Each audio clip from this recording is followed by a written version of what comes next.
It remains the largest helicopter ever made.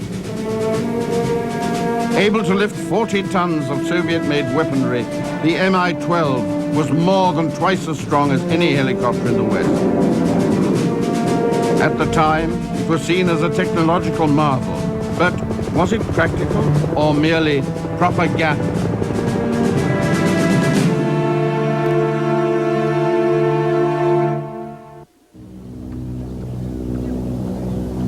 This is an air show at Kubinka Air Force Base, the headquarters of the Air Force of the Moscow Military District. As always, helicopters feature prominently. These parachutists are being dropped from Mi-8s, one of the great Soviet workhorse helicopters. Since the 1950s, helicopters have had special significance for Russia and the Soviet Union. The helicopter is an ideal form of aerial transport in Russia's vast undeveloped land expanses and widely varied climates. In fact, one great Russian helicopter designer has said, the Soviet Union was specifically invented for the helicopter.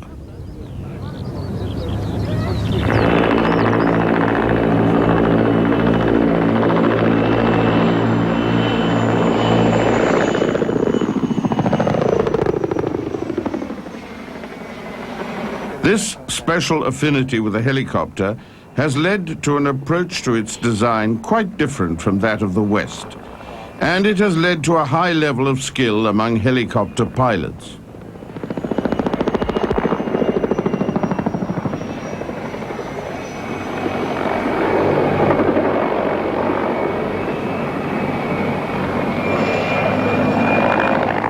The first successful post-war Soviet helicopters borrowed heavily from the work of two American designers. One was the Russian expatriate Igor Sikorsky, who left Russia in 1919 during the Civil War. The other was Frank Piasecki, whose early twin-rotor helicopter designs led to the development of the famous Chinook.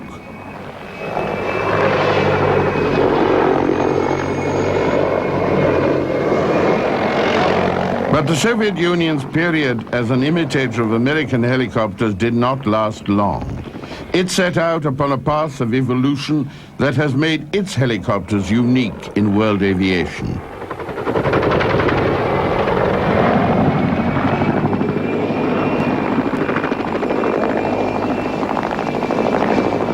In the field of large single-rotor helicopters, the Russians have no rivals. They also built and flew what is still the world's largest twin-rotor helicopter. Their application of the helicopter to Soviet conditions has been original and ingenious.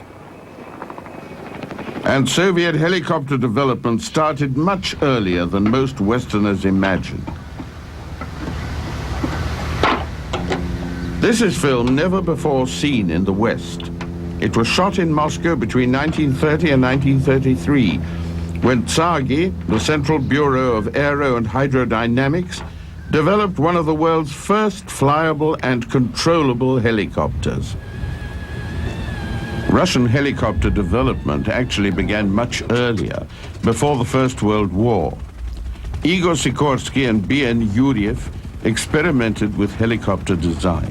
Sikorsky fled the revolution and went to America, but Yuriev stayed on and joined Tsargi.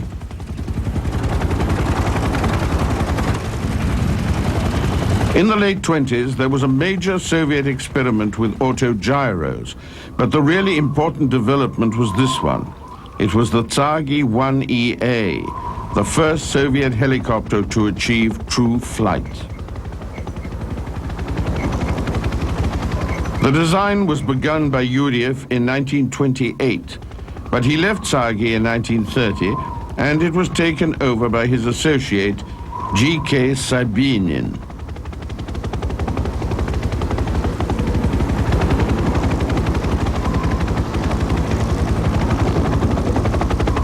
It had a main rotor in the center and a small torque control rotor at either end. They were powered by two engines of 120 horsepower each.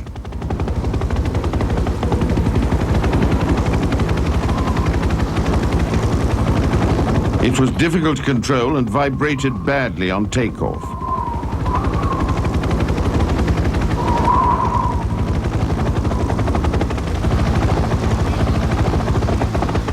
The test pilot was an experienced engineer named Cheremukhin.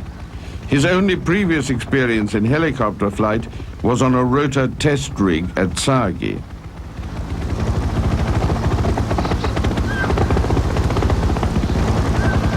When the front rotor was removed, the helicopter was successfully flown for 12 minutes to an altitude of 328 feet.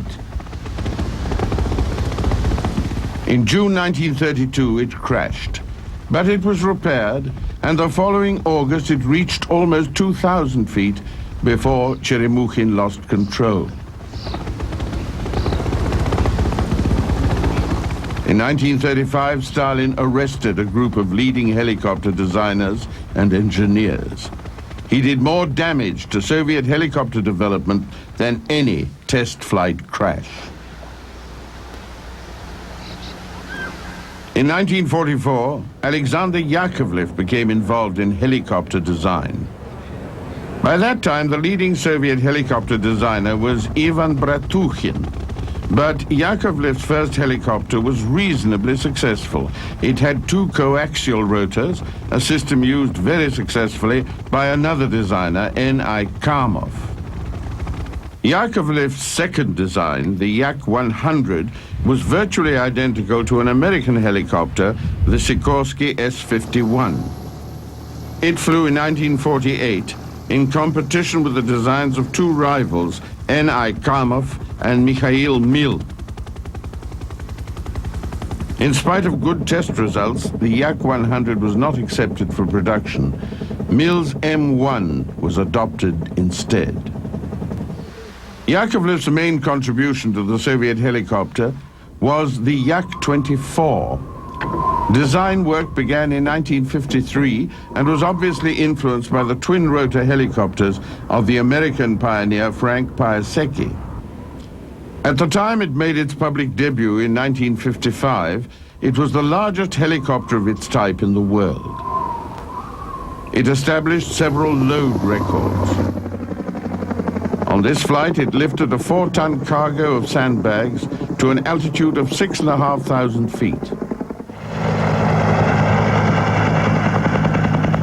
The Yak-24 was known in Russia as the Flying Boxcar. NATO gave it the code name Horse.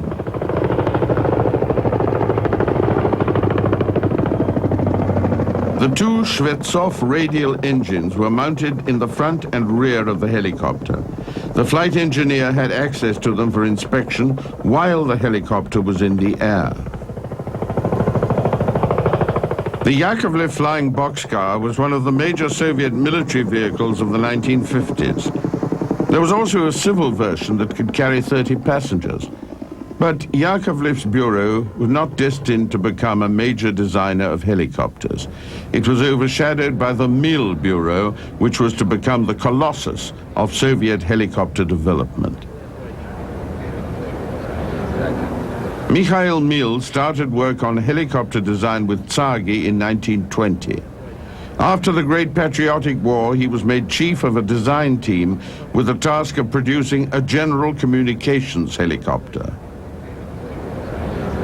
Design began in 1947, and a year later a prototype was ready for testing.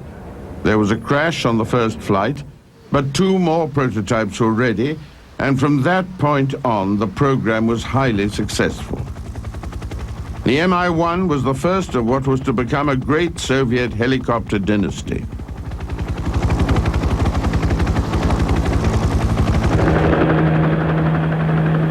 In 1951, the Bureau built the Mi-2, a slightly enlarged version of the Mi-1. It was the Soviet Union's first turbine-powered helicopter. It was produced in 4 different versions: transport, air ambulance, cargo carrier, and this one, which had a special application in Soviet agriculture.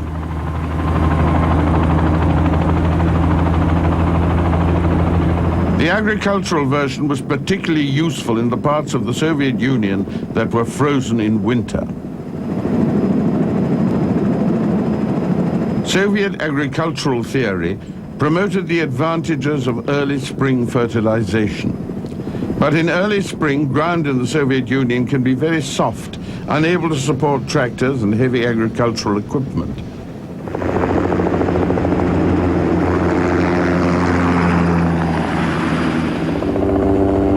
Small helicopters like the Mi-2 were the only means of effective early spring fertilization.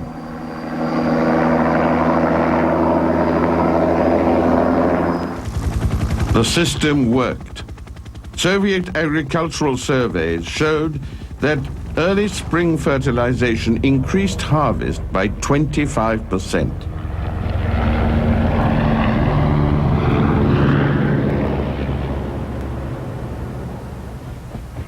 In August 1952, the Mi-4 flew for the first time. It was the largest mill helicopter so far and was immensely effective from the beginning. Its weight-to-altitude performance was excellent, and it successfully established 3 international records. It also set an international record for speed in a closed circuit. The Mi-4 was the start of the Mill Bureau's concentration on large single-rotor helicopters, and it was subjected to some extreme tests.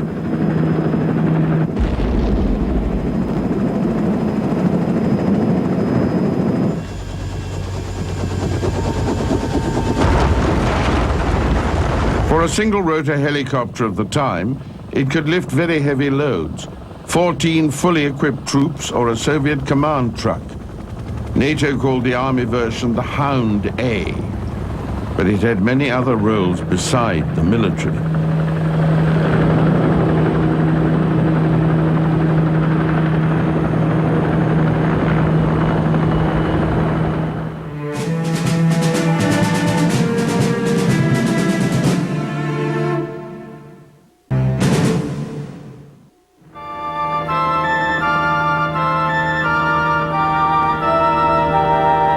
The potential of the helicopter in Soviet conditions was quickly recognized by the leaders of the Soviet Union.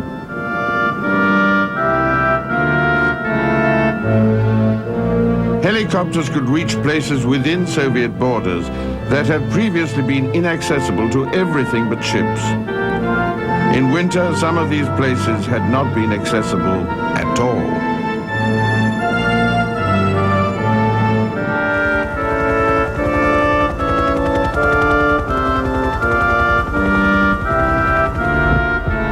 A helicopter was quite capable of operating from the deck of an icebreaker in the far northern reaches of the Arctic Sea.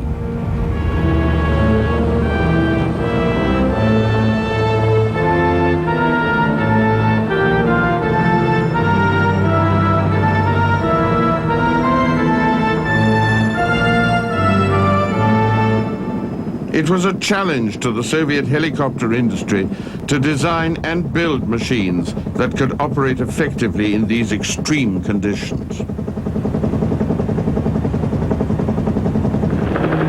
By the end of the 60s, 3,500 Mi-4s had been built. They were used for agricultural work and as feeder airliners by Aeroflot. In that configuration, they could carry 20 passengers. All of them could be fitted with floats and with a crane that could lift 440 pounds. The ability of helicopters to do jobs that had never been possible before created demands that exceeded the capacity of medium-sized helicopters.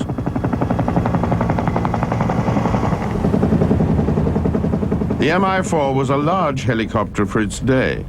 Its rotor diameter was 15 feet greater than its American equivalent, the Sikorsky S-55. Its maximum takeoff weight was 17,000 pounds, more than twice as much as the S-55. But the need for helicopters with even greater carrying capacity became clear, and Mill Design Bureau was thinking big. When the Mill Mi-6 was revealed publicly in autumn 1957, it was the biggest helicopter in the world by a significant margin. The fact that it had only a single rotor made it an extraordinary achievement for the Mill Bureau. The The Mi-6 brought new meaning to the term heavy load when applied to helicopters. In October 1957, it established two weight-to-height records, lifting just over 10 tons. But eventually it doubled this record, lifting 20 tons to a height of 9,000 feet. It could carry loads externally or inside its fuselage. It was used by the military to carry heavy equipment or up to 120 fully armed troops. It was used by Aeroflot to transport 65 passengers, and it was used for firefighting. When a well exploded in a remote Soviet oil field, it caught fire and became a major problem. The fire burned for many months. Soviet authorities were concerned about the wastage of a valuable resource, but in the impenetrable woods and swamps of the far north, there was little they could do. Giant Mi-6 helicopters were brought in to assist in the effort to extinguish the flames.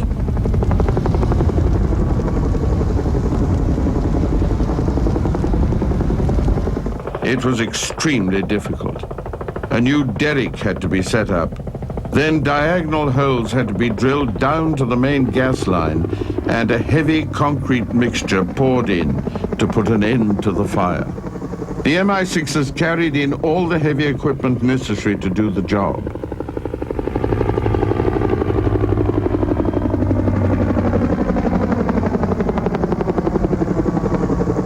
As time passed, the fire gained a stronger hold.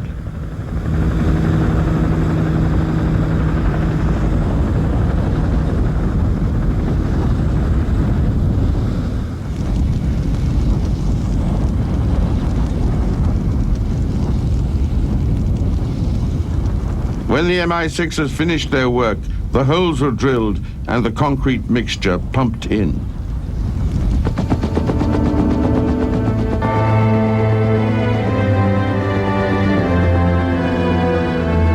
Eventually, the fire that had burned at frightening intensity for months was brought under control.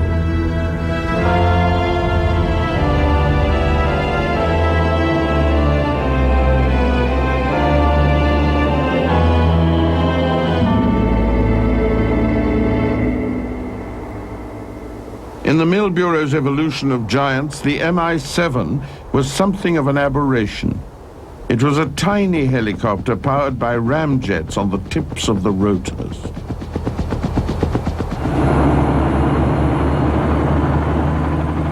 The Mi-8 was not particularly large. It was about the same size as the Mi-4, but it was a giant in terms of numbers built. It was shown publicly for the first time in 1961 and is still in service. More than 8,000 were produced for a combination of military and civilian uses.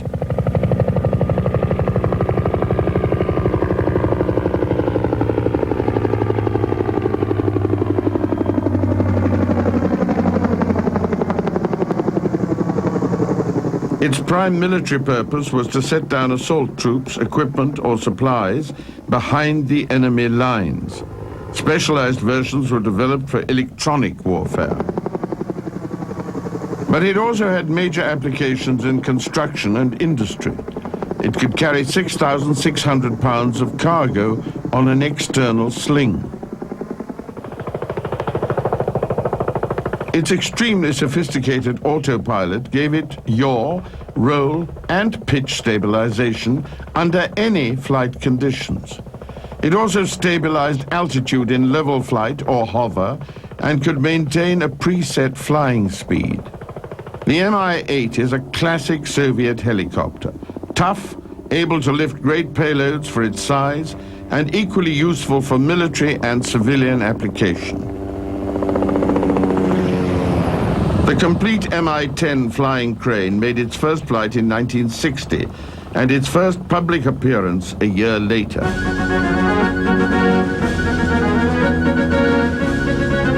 The flying crane's ability to lift heavy loads was enhanced by the design of its landing gear. It was tall enough for the helicopter to taxi over its load. This allowed it to carry bulky objects like prefabricated buildings.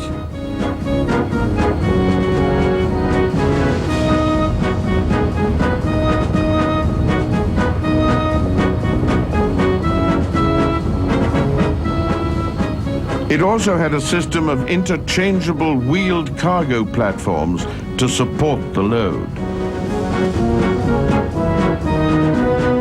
In this case, a bus is sitting on one of the cargo platforms. The helicopter taxis over the top, and the platform is attached to the landing gear of the helicopter by built-in hydraulic fasteners.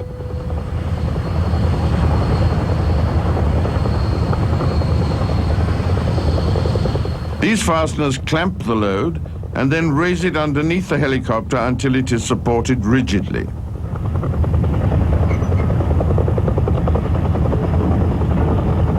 Alternatively, if the load itself can be fitted with special clamps, there is no need for the platform.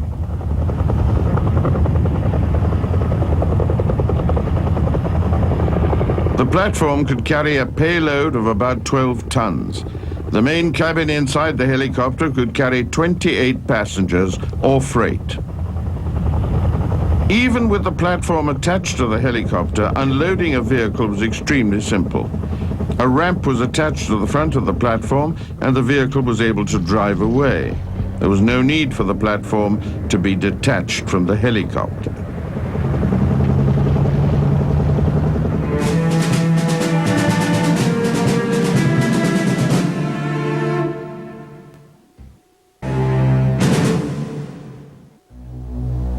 This twin-rotor helicopter is the most extraordinary ever built in the Soviet Union or anywhere in the world.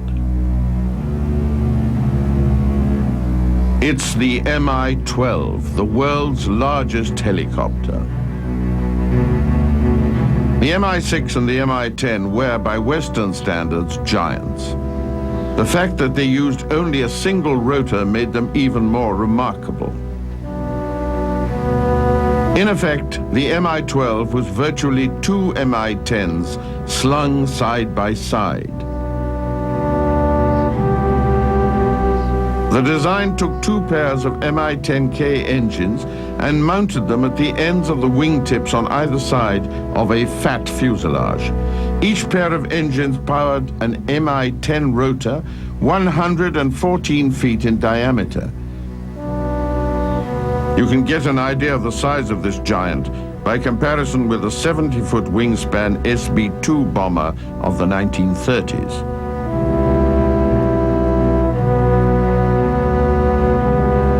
This side-by-side twin-rotor arrangement was not new to the Soviet helicopter industry. In the 1940s, Mill's rival, Bratuchin, designed and built several helicopters using twin outboard rotors. But their flying qualities were considered to be inferior to either single rotor or coaxial designs. In early test flights, the Mill Bureau must have wondered about the wisdom of its decision and the stability of the twin rotor layout. Certainly the cameraman was not impressed by the plunging giant.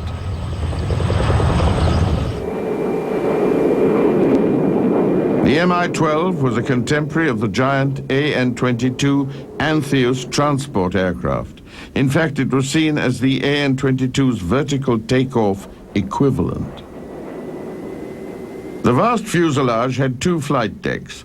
The main deck accommodated the pilot, engineer, and electrician. Above it was a smaller one that housed the navigator and the radio operator.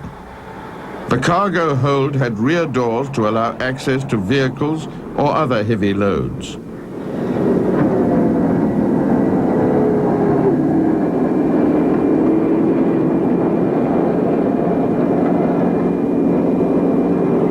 It had a built-in electric traveling crane system that could lift 10 tons.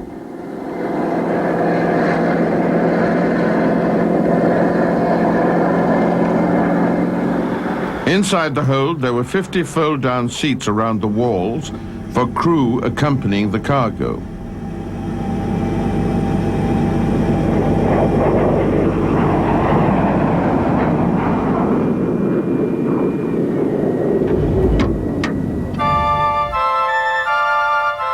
prototype flew for the first time in 1968, but the West did not become aware of its existence until 1969, when it carried a 40-ton load to a height of 4,500 feet.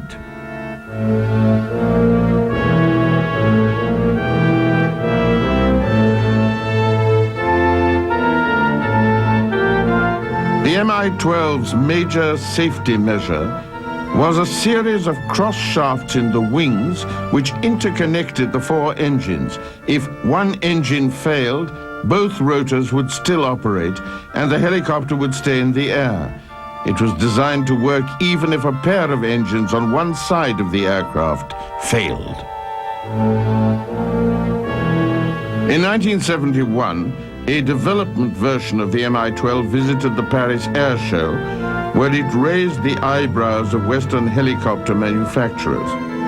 But after it returned to the Soviet Union, little more was heard about it. There were reports that it entered service in 1973, but it remained something of a mystery.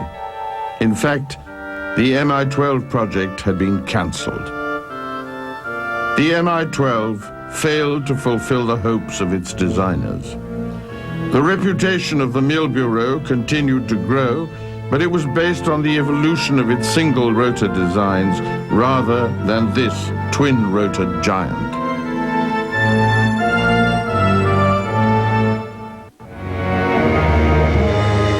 After the failure of the giant twin-rotor Mi-12, Mill began development of another heavy-lift helicopter.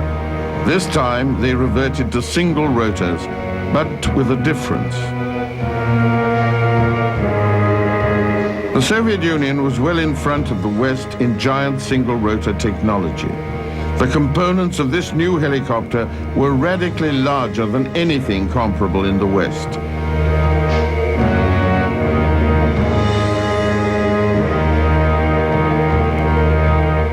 This is a set of basic parts for the main reduction gear of the giant new helicopter to be called the Mi-26. The reduction gear alone weighed almost 4 tons. It was only slightly heavier than the same assembly on the Mi-6, but was expected to cope with 1.5 times as much torque.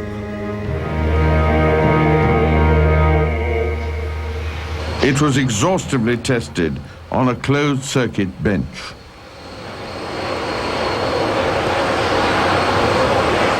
With this ingenious device, the parts could be tested using only 1/20th of the power capacity of the helicopter.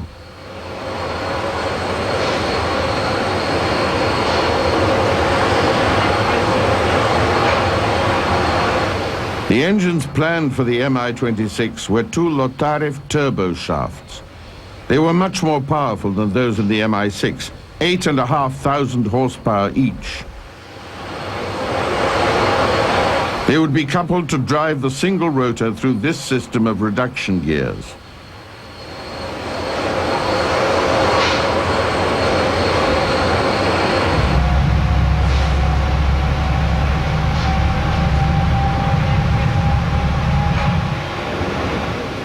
As testing on the closed-circuit bench proceeded inside the Moscow helicopter factory, the main reduction gear and the engine and tail transmission were tested on a normal rig set up outside. The rotor diameter of the Mi-26 was to be 9 feet less than its predecessor.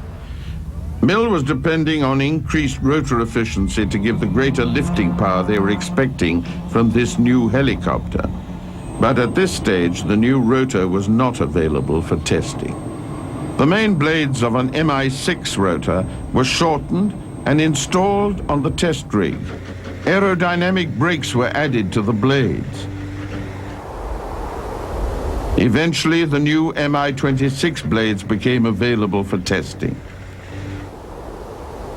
This was the crucial part of the helicopter's development. Soviet helicopter engineers understood the difficulties they faced.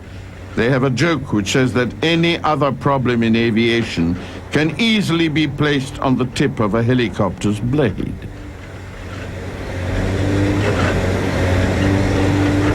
They were trying something the rest of the world said was impossible. Western designers believed that if a main rotor had more than 7 blades, efficiency would drop. But designer Marat Tishchenko knew better. He decided on a rotor with 8 blades.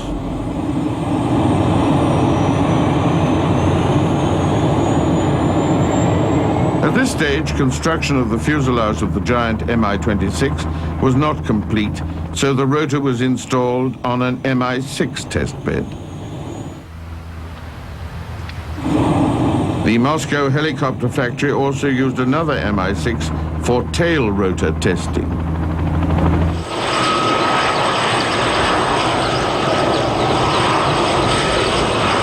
It was unofficially named Carlson, after a Russian storybook character, a fat gnome with a propeller in his back. The tail rotor of the Mi-26 was to have 5 blades.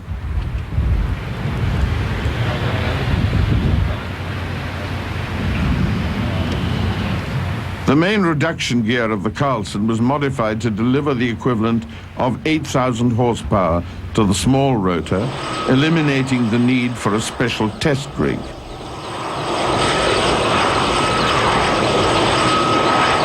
In spite of the power being fed to the tiny blades, there was no question of Carlson's leaving the ground. The Mi-6, fitted with the new advanced rotor designed for the Mi-26, began a series of test flights. They put the rotor through its paces well before the new fuselage was available.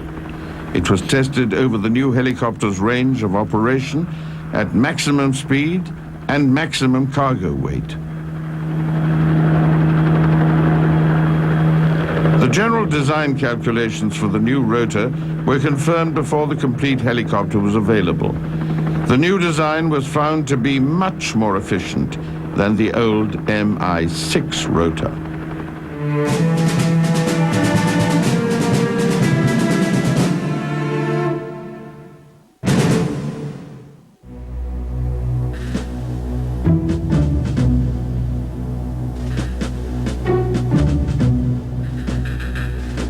This is by far the best-known Mil helicopter in the West. It's the legendary Soviet gunship, the Mi-24, known by NATO as the Hind.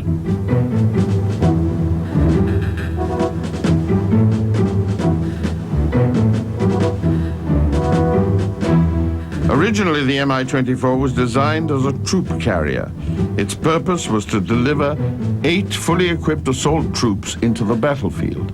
Its weapons were designed to support this function. They were meant to clear a path through enemy resistance. Soviet military authorities had carefully studied the performance of American helicopters in the Vietnam War. They were impressed by the record of gunships like the Huey Cobra in supporting other troop-carrying helicopters. The idea of a helicopter with a role rather like the legendary Sturmovik aircraft of the Great Patriotic War was appealing. They recognized that in modern warfare, a heavily armed and armored helicopter could be extremely valuable. But there was a catch. Soviet military doctrine did not allow the construction of a dedicated attack helicopter like the American Huey Cobra or the Apache.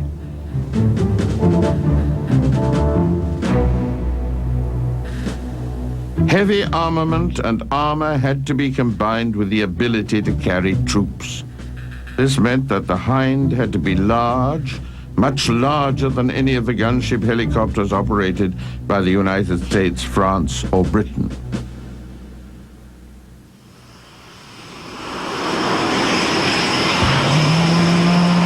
Initial development of the Hind was slow, because a great proportion of the resources of the Mil Bureau were committed to the development of the giant Mi-12. But once that project was cancelled, the way was clear.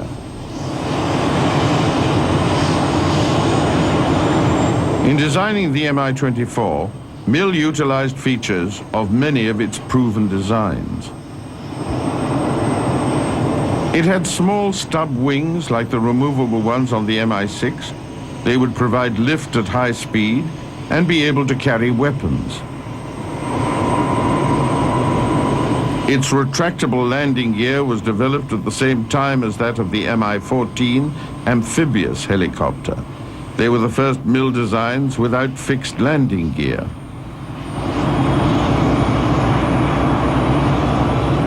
The fuselage was based on the Mi-8.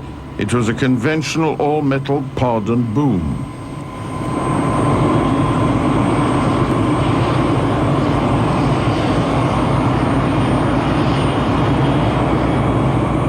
In the late 1960s, Mikhail Mil, the head of the Mil Bureau, was terminally ill.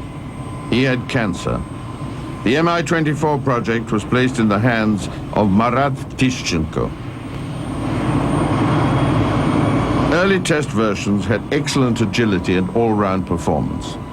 The first example seen by the West did not have the gunship-style tandem cockpits. Instead, they had a large four-place flight deck.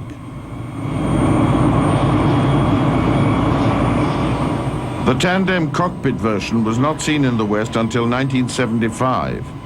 Although it was called Hind D by NATO, it was clear that this had now become the basic production model.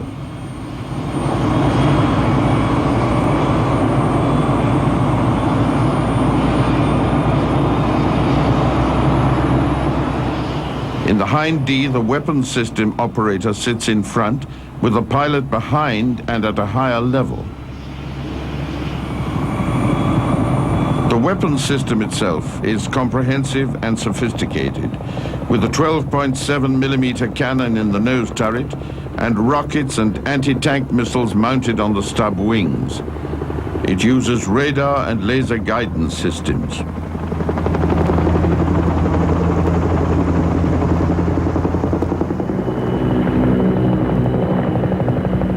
Since production began at Rostov-on-Don and Arseniev in the early 70s, Hind Ds have been produced in their thousands. For the first 10 years, production was maintained at an average of 15 a month.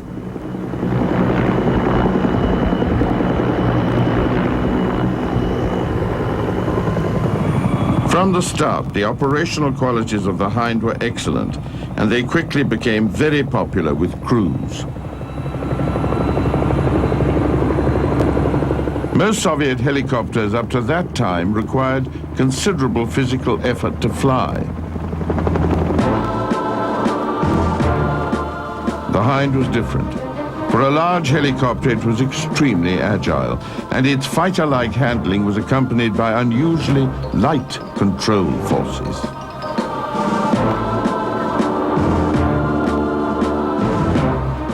In the early days of their life, the Hinds were not tested in battle.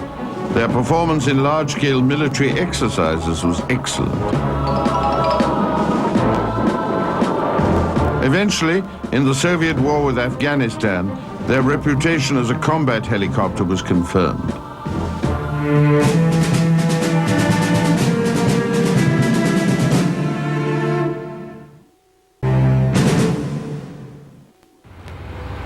Design work on the Hind began in the mid-60s. By the late 70s and early 80s, there had been major advances in helicopter technology.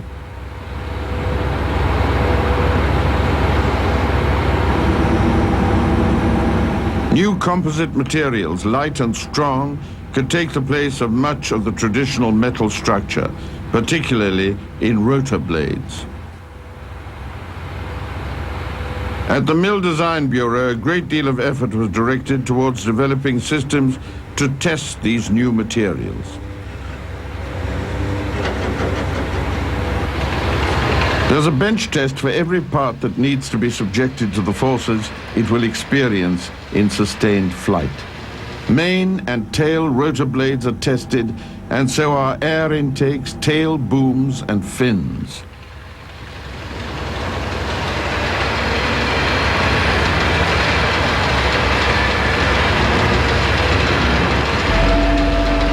This is a new test bench created by Mill for repeated static testing of the strength of airframes.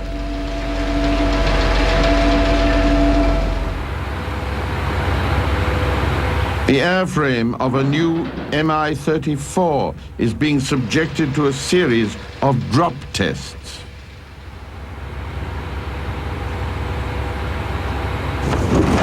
In the late 70s, these developments in materials and electronics were applied to the design of a new MIL combat helicopter. Strictly speaking, it would not be a replacement for the Hind because its function would be different. The major shortcoming of the Hind was the fact that a large helicopter makes a large target and it was vulnerable to ground fire. In designing its successor, the MIL team started from scratch. The new helicopter would not have the Hind's multi-purpose flexibility. It would be a two-place attack helicopter. It would be smaller, slimmer, and less vulnerable. NATO gave it a daunting code name. They called it the Havoc.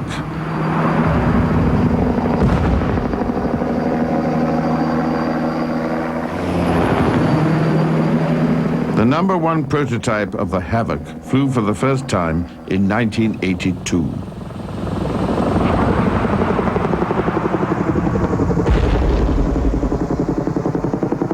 Progress was slow on the initial flight test program of this deadly new Soviet weapon. Only a limited number of prototypes were funded. Although it was a new design, the Mi-28 drew extensively on the experience of the Hind. Its rotor blades were virtually identical, except that they were made from composite materials. The Mi-28 was powered by the same engines as the Hind, two Rotors turbo shafts of 2,200 horsepower each.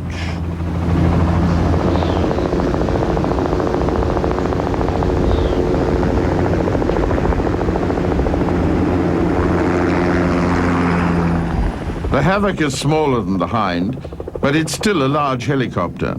Its takeoff weight is more than 11 tons, which makes it about 20% heavier than the American McDonnell Douglas Apache.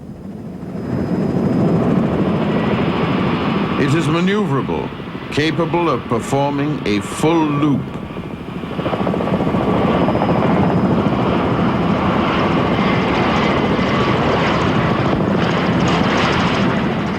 The Hind's design speed was just over 180 miles an hour. The Havoc, with similar engines and rotor, is slightly faster. In the course of a flight test program, it exceeded 300 kilometers an hour in level flight. That's about 186 miles an hour. Like all military aircraft approaching maturity in the last years of the Soviet system, the Havoc has an uncertain future. Originally, it was planned to go into full-scale production in 1991.